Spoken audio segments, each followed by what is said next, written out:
Dans l'assemblée des saints, assoiffé je me tiens, que ton onction descende sur moi.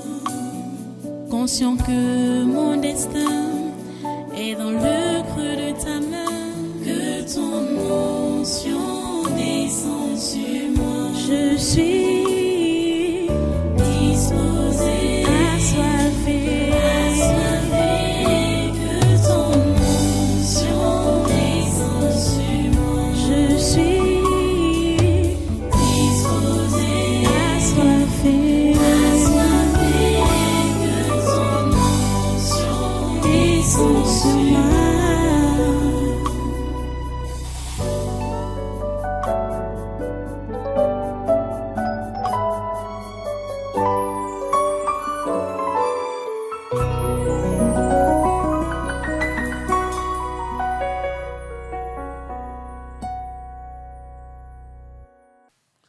Alléluia. Voilà, ouvre donc dans ta Bible, ouvre ta Bible dans Luc chapitre 14 encore. C'est pas encore fini, hein? Luc chapitre 14.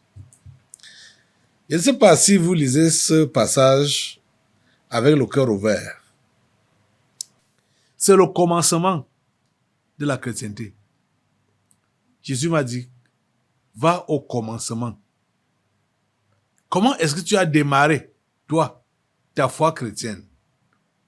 Est-ce qu'au commencement, tu as démarré, comme c'est dit ici, dans ce passage qu'on est en train de lire, et il y a d'autres passages similaires, toujours dans les évangiles. Comment est-ce que tu as démarré ta foi, toi? C'est la grande question. Luc chapitre 14, à partir du verset 25. Voici ce qui est écrit. De grandes foules faisaient route avec Jésus. Il se retourna et leur dit, si quelqu'un vient à moi, et s'il ne hait pas son père, sa mère, sa femme, ses enfants, ses frères et ses sœurs, et même sa propre vie, il ne peut être mon disciple. Et quiconque ne porte pas sa croix et ne me suit pas, ne peut être mon disciple.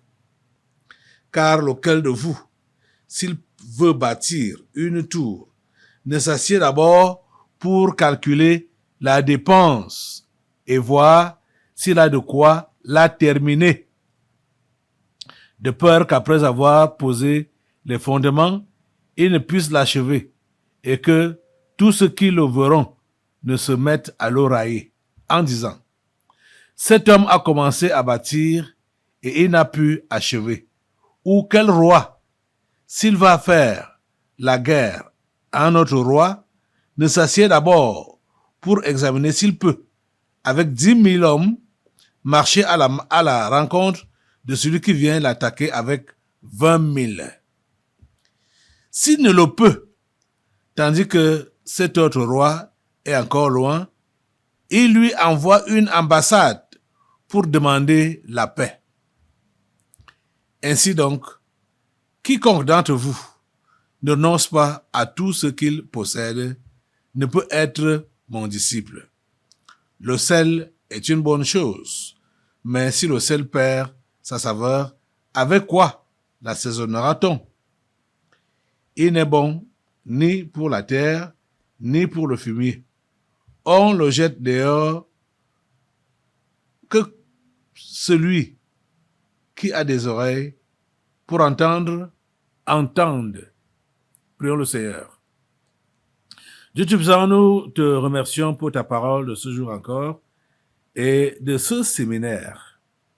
Nous te prions, Père Saint, de permettre que tes enfants, que voici, puissent la saisir et lui obéir. Ô Dieu, s'il te plaît, interviens. Interviens dans chaque cœur. Seigneur, parle à chaque cœur et permets que chaque cœur réponde favorablement, Seigneur, à ton appel. Exécute tes ordres. S'il te plaît, Seigneur, permets qu'il y ait réellement des conversions authentiques ou, Seigneur, qu'il y ait des restaurations authentiques. Parce que certains, au départ, se sont vraiment convertis, mais ont rétrogradé. Permet qu'il y ait des restaurations authentiques. À toi toute la gloire et tout l'honneur. Au nom puissant de Jésus, j'ai prié. Amen. Amen. Voilà, prends place dans cette présence. Une fois de plus, soyez tous les bienvenus à ce congrès du surnaturel de ce 7 février 2026. Le commencement de la chrétienté. Si tu as bien commencé ta chrétienté, il sera difficile que les esprits familiers puissent te renverser. C'est la pure vérité que je te dis là. Si tu as bien démarré ta chrétienté, ce sera difficile pour que les esprits familiers puissent te renverser. Mais si tu l'avais mal démarré, et ceux qui démarrent souvent mal leur chrétienté, ce sont ceux-là qui s'habituent avec l'évangile. Bon, je veux dire, qui, d'une manière ou d'une autre, se familiarisent avec l'évangile. Donc, quand bien même celui-là dit qu'il est devenu chrétien, lui-même ne sait pas, et n'en parlons pas des autres, qui n'ont pas remarqué la démarcation dans sa vie. Ils ne savent pas. Parce que il a eu l'habitude de se familiariser avec la chrétienté. Quand tu te familiarises avec la chrétienté, il est difficile pour toi vraiment de faire une démarcation ou de se convertir en vrai. Vous voyez ça? Comprenez ça? Vous voyez, les gens étaient avec Jésus et c'était une grande foule. La Bible dit, de grandes foules faisaient route avec Jésus. Beaucoup de gens étaient avec lui, le suivaient. Beaucoup. Ils étaient beaucoup, hein. Et la Bible nous dit qu'il se retourna et leur dit, si quelqu'un vient à moi, c'est à ces gens-là qui faisaient route avec lui. C'était pour aller à Jérusalem. Il s'est retourné. Parce qu'il savait que parmi ces gens-là qui le suivaient, beaucoup n'avaient pas encore cru vraiment en lui. Et il voulait leur dire les conditions que chacun devait remplir pour être qualifié comme son disciple. Et ce n'était pas de petites conditions. C'est exactement ce que nous lisons ici au verset 26. Quand il dit donc que si quelqu'un vient à moi et s'il ne hait pas son père, sa mère, sa femme, ses enfants, ses frères et ses sœurs et même sa propre vie, il ne peut être mon disciple. Jésus a été clair. Il a donné les conditions. Et je vous dis que c'est quand quelqu'un se décide donc en vrai et fait comme Jésus dit là, il devient donc véritablement disciple de Jésus-Christ. Celui-là, il est difficile qu'il soit renversé par les esprits familiers. C'est difficile. Parce que il a un bon fondement. Il a un bon fondement. Regardez, Jésus a dit, quand on va lire dans d'autres évangiles, on voit que il a dit les mêmes choses. Et parfois, des gens sont partis, hein. Une partie des gens est partie. Ils n'ont plus voulu le suivre. Vous voyez? Parce que ceux-là n'étaient pas prêts à payer le prix. Ils n'étaient pas prêts à payer le prix. Et quand quelqu'un tournait le dos comme ça parce qu'il ne pouvait pas payer le prix, Jésus le laissait partir. Hein? Il n'envoyait pas ses disciples pour dire, bon, pardon, allez l'exhorter. Hein? Et vous allez voir les gens aujourd'hui qui fuient ce milieu. Ils ne vous donnent pas des raisons. Comprenez seulement que ceux-là ont été incapables de payer le prix. C'est pourquoi je vous ai dit que ne les cherchez pas. Quand quelqu'un fuit, et vous allez voir que certains, même avant de fuir ce milieu, ils veulent entraîner d'autres personnes avec eux. Alors que quand ils sont venus seuls et ils sont entrés dans la religion. Voulant donc, ils se sont familiarisés avec l'évangile et comme ça n'a pas tenu, ils ont pris leur bagage, ils sont partis et veulent entraîner d'autres avec eux. Comme s'ils étaient venus ensemble. Même si vous êtes venus ensemble, chacun doit répondre de lui-même, individuellement. Vous comprenez? Il y a certains qui ont osé aller passer de maison en maison pour dire je ne serai plus avec vous, donc ne me cherchez pas, machin, truc. On dirait que vraiment, hey Seigneur.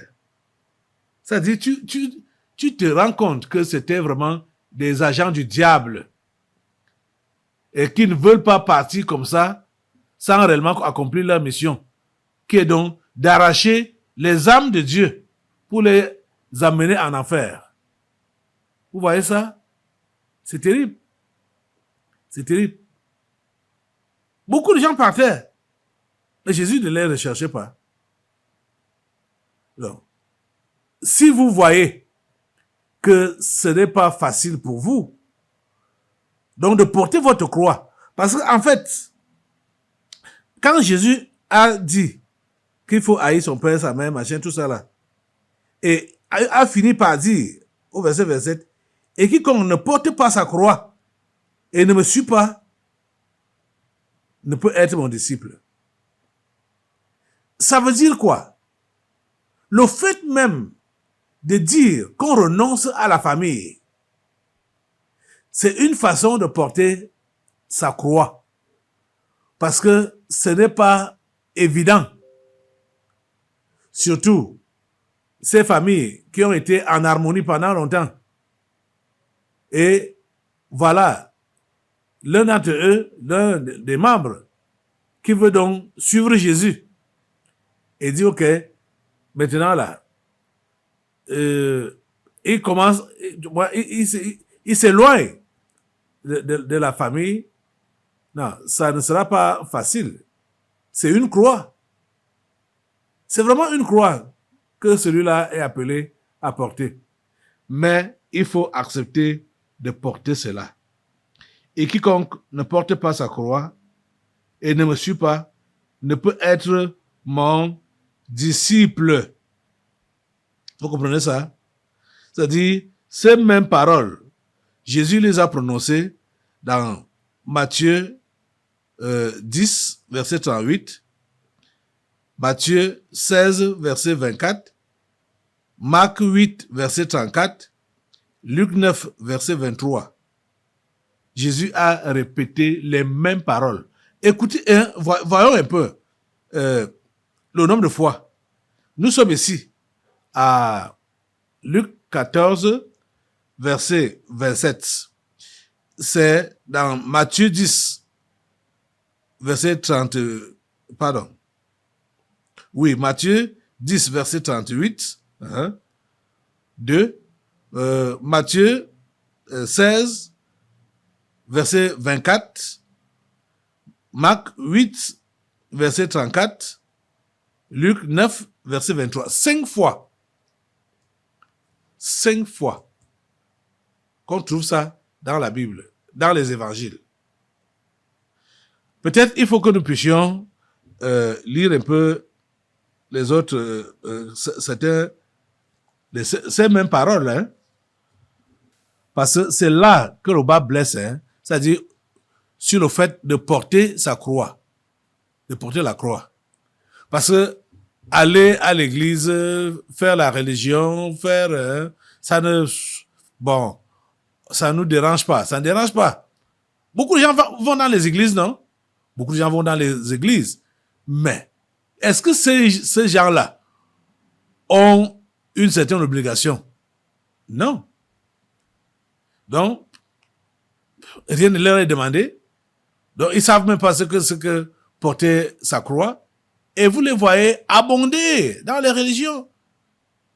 Mais la vraie chrétienté demande que le chrétien doit porter sa croix. Donc, ça dit le rejet, les persécutions, les moqueries, tout ça, les bastonnades, l'emprisonnement, tout ce que je cite là, ce que Jésus a vécu, ce que les disciples ont vécu, nous aujourd'hui, on n'est pas différents. Si nous disons que nous sommes chrétiens, comme ceux-là, au commencement, nous allons et nous devons subir les mêmes choses.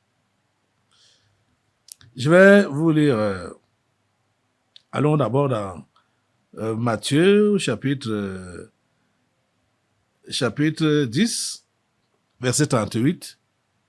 Matthieu 10, 38. Dit quoi?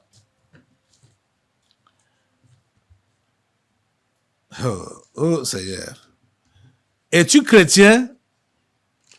As-tu cru en Jésus? Persévères-tu dans la foi? Que Dieu t'aide. Que Dieu t'aide. Le commencement est important. Matthieu 10, 38 dit, celui qui ne prend pas sa croix et ne me suit pas n'est pas digne de moi. Celui qui ne prend pas sa croix et ne me suit pas n'est pas digne de moi. C'est-à-dire que chacun doit prendre sa croix. Prendre ta croix.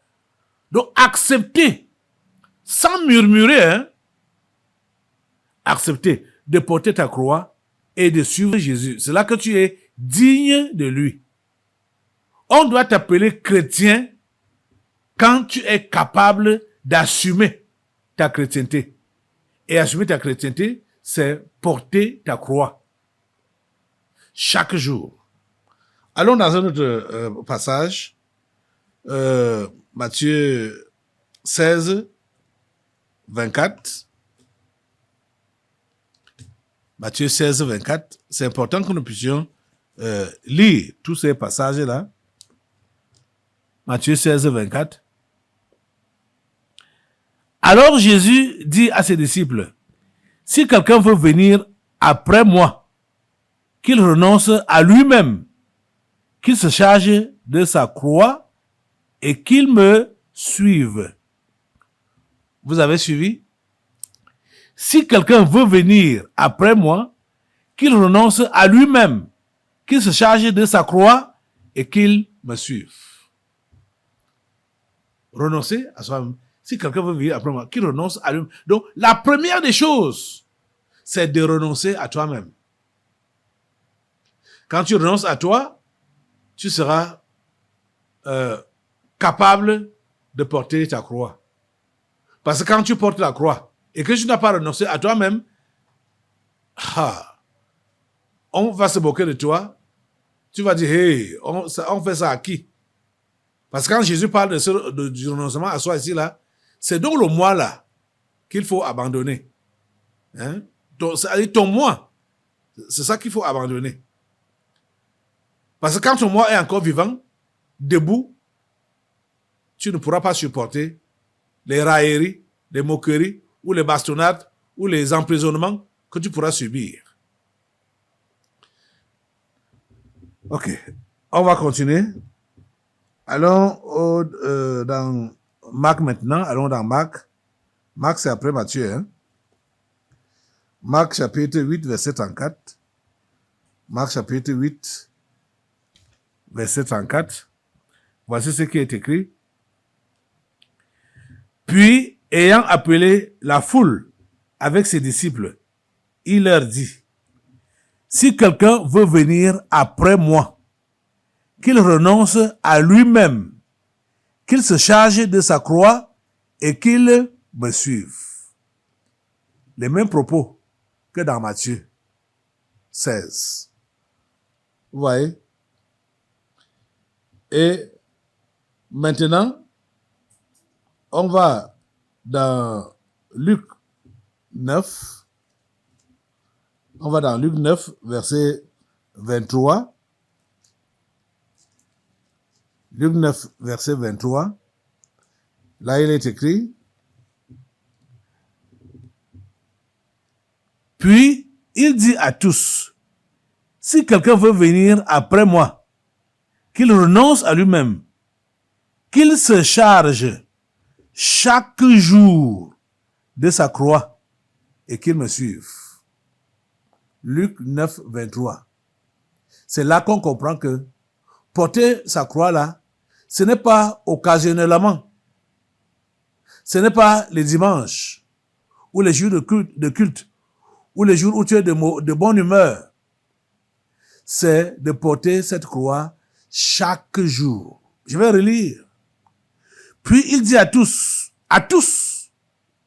si quelqu'un veut venir après moi, quelqu'un a l'intention de venir après moi, si tu as seulement cette intention-là, et vous voyez, voilà beaucoup de gens, ils sont là, vous êtes là maintenant, vous dites que vous êtes chrétien, vous êtes venu à Jésus. Mais Jésus dit que les dispositions doivent se prendre bien avant de venir à lui. C'est pour cela que il ne faut pas prêcher aux gens un évangile de consolation.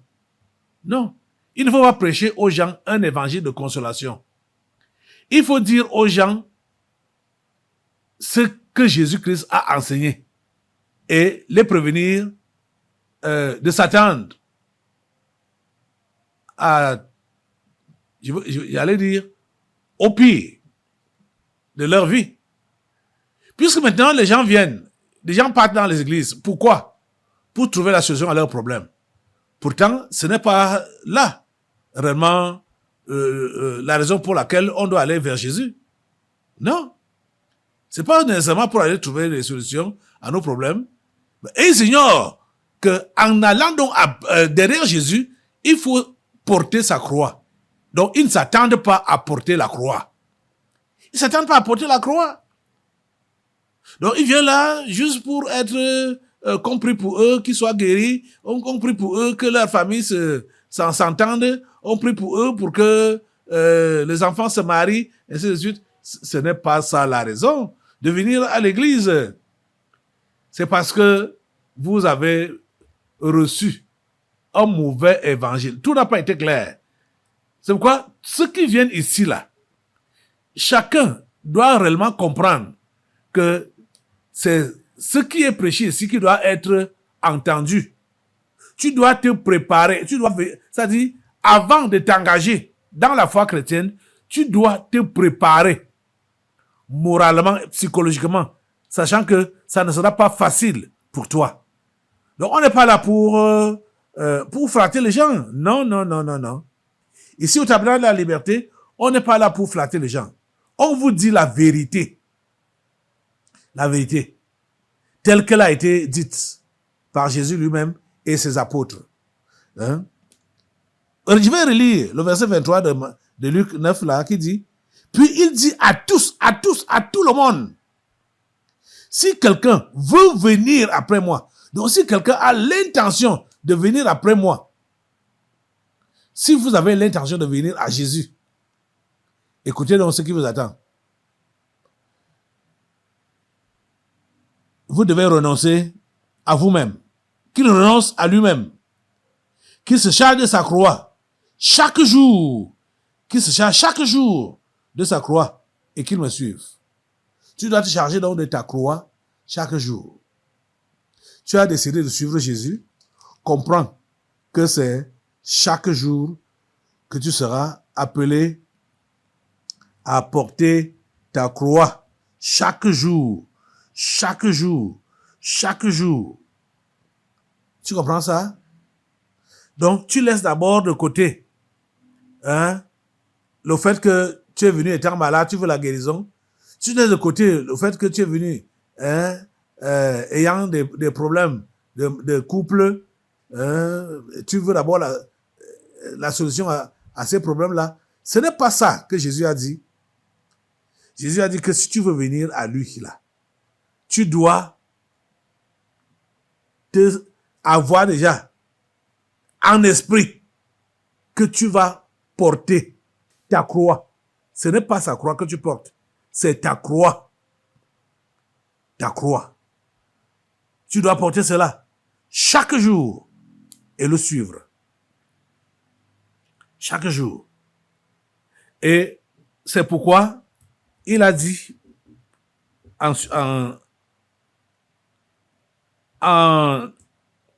poursuivant ses propos au verset 28 de Luc 14, car lequel de vous, s'il veut bâtir une tour, ne s'assied d'abord pour calculer la dépense et voir s'il a de quoi la terminer. Jésus dit que tu ne dois pas improviser la foi. Jésus dit que tu ne dois pas improviser la croyance. Il dit que tu dois te préparer. Donc, savoir ce qui t'attend. C'est essentiel. Tu dois savoir ce qui t'attend. Donc, tu dois te préparer. Hein? À l'avance. Tu dois te préparer. Est-ce que tu es prêt à assumer? Est-ce que tu es prêt à continuer? Est-ce que tu es prêt à subir ces persécutions? Est-ce que tu es prêt à renoncer à toi-même? À ne pas réclamer tes privilèges ou tes droits? Est-ce que tu es prêt? Est-ce que tu as calculé la dépense? Je vois qu'il y a beaucoup de gens ici, là, qui ont dit qu'ils croient en Jésus, mais n'ont pas calculé la dépense. Ils n'ont pas calculé la dépense. Je sais que ces gens-là, ils vont souvent être choqués et ou bien dérangés quand je vais toujours revenir sur le fait que sur le domaine du mariage. Je sais que ce domaine du mariage est préoccupant pour beaucoup de femmes et de filles ici, là. Elles n'ont pas calculé la dépense. Quand vous croyez en Jésus, homme ou femme, hein, vous ne saviez pas que Matthieu 19 était là. Parce que dans Matthieu 19, Jésus nous enseigne clairement que ce n'est pas tout le monde qui est fait pour le mariage. Mais vous vous êtes convertis. Voilà le temps qui passe, le mariage ne vient pas. Beaucoup commencent à m'accuser que c'est le pasteur qui nous empêche de nous marier. Alors que ce n'est pas moi. Vous n'avez pas calculé la dépense. Vous ne saviez pas. Donc, dans ce domaine précis, vous ne saviez pas que Matthieu 19 était là. Qui vous fait comprendre que ce n'est pas tout le monde qui est prévu au mariage. Quand on lit Matthieu 19, c'est ça qu'on comprend, que tout le monde n'est pas prévu au mariage. Et beaucoup n'ont pas calculé ça. Les jeunes filles n'ont pas calculé cette dépense-là. J'aimerais vraiment vous ramener terre à terre aujourd'hui, là, pour vous faire comprendre que c'est vrai que vous avez cru dans le passé, là, mais vous n'aviez pas calculé la dépense. Vous n'aviez pas calculé la dépense. C'est pourquoi aujourd'hui, pendant votre cheminement dans la foi chrétienne, vous vous êtes arrêté, vous êtes distrait. Parce que vous voyez que le mariage n'est pas encore venu. Et ça devient pour vous une préoccupation. Vous êtes piégé par ça. Vous êtes piégé par ça. Ok. Je vais relire ce passage. Je suis obligé de le lire. Matthieu 19, verset 12, qui dit donc: car il y a des eunuques qui le sont dès le ventre de leur mère. Et il y en a qui le sont devenus par les hommes. Et il y en a qui le sont, et il y en a qui se sont rendus tels eux-mêmes à cause du royaume des cieux. Que celui qui peut comprendre, comprenne. Ouais, voilà ce que Jésus dit, clairement. Matthieu 19, verset 12. Tout le monde n'est pas fait pour le mariage. Beaucoup parmi vous, vous êtes eunuques dès le ventre de votre mère, vous ne le savez pas. Et vous ne le saviez pas. Et même jusqu'à présent, vous ne le savez pas. Vous allez continuer dans votre foi, vous allez évoluer dans votre foi, et vous voyez comment votre âge est en train d'avancer. Vous allez dire, ah Seigneur, le mariage là va venir quand? Ah, tu t'arrêtes devant une distraction. Ce n'est pas prévu pour toi. C'est ça que tu dois comprendre. C'est ça que tu... Et plusieurs ne veulent pas entendre ça. Elles ne veulent pas. Elles ferment les oreilles. Elles ne veulent pas entendre. Quoi? Mais non. Moi, je veux me marier. Moi, je veux me marier. Hein? Ce n'est pas comme ça. Vous risquez de rétrograder. Vraiment, j'ai peur pour vous. Hein? Vous risquez de rétrograder. Dimanche, demain, on en parlera davantage. Parce que Jésus, dans ce texte de Luc 14, là, nous ferait comprendre que certains se sont donc arrêtés. Vous allez comprendre ça quand on va lire demain et qu'on va commenter. Levez-vous pour la prière. Seigneur mon Dieu, je vais te recommander ton peuple que voici et tous ceux-là qui nous suivent dans les médias. Seigneur, je prie pour que tu puisses donner des oreilles de disciples et que tu leur donnes la grâce de comprendre et de se soumettre à l'autorité de ta parole. Plusieurs pensent que ça vient de moi, que c'est moi qui impose. Mais je prie que tu leur donnes la grâce de se soumettre à l'autorité de ta parole. Oh Dieu, s'il te plaît, fais-le. Au nom puissant de Jésus, j'ai prié. Amen. Voilà, asseyez-vous.